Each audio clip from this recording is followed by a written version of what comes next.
Premier épître de Paul aux Corinthiens. De la Sainte Seine, les dons spirituels.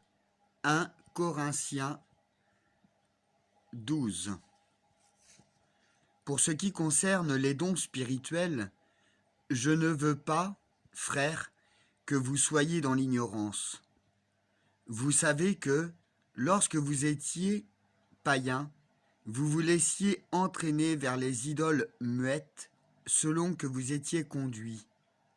C'est pourquoi je vous déclare que nul, s'il parle par l'Esprit de Dieu, ne dit « Jésus est anathème » et que nul ne peut dire « Jésus est le Seigneur » si ce n'est par le Saint-Esprit.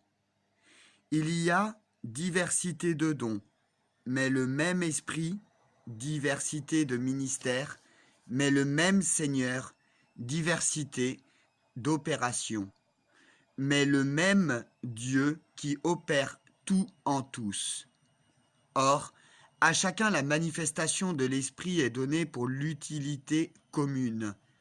En effet, à l'un est donné par l'Esprit une parole de sagesse, à un autre une parole de connaissance, selon le même Esprit. À un autre, la foi, par le même Esprit.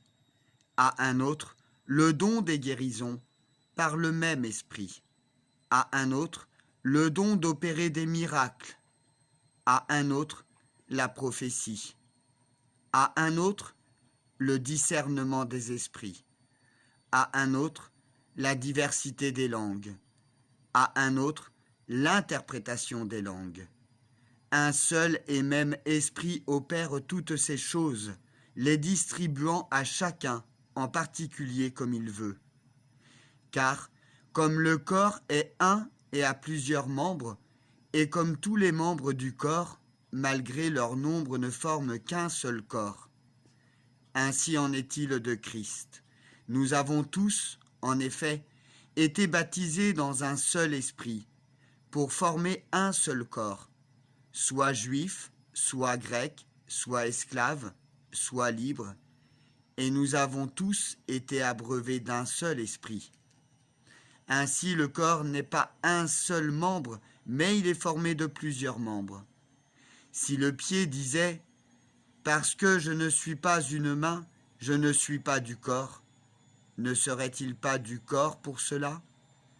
Et si l'oreille disait « Parce que je ne suis pas un œil, je ne suis pas du corps », ne serait-elle pas du corps pour cela?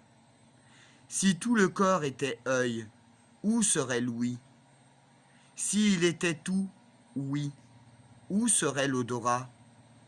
Maintenant, Dieu a placé chacun des membres dans le corps comme il a voulu.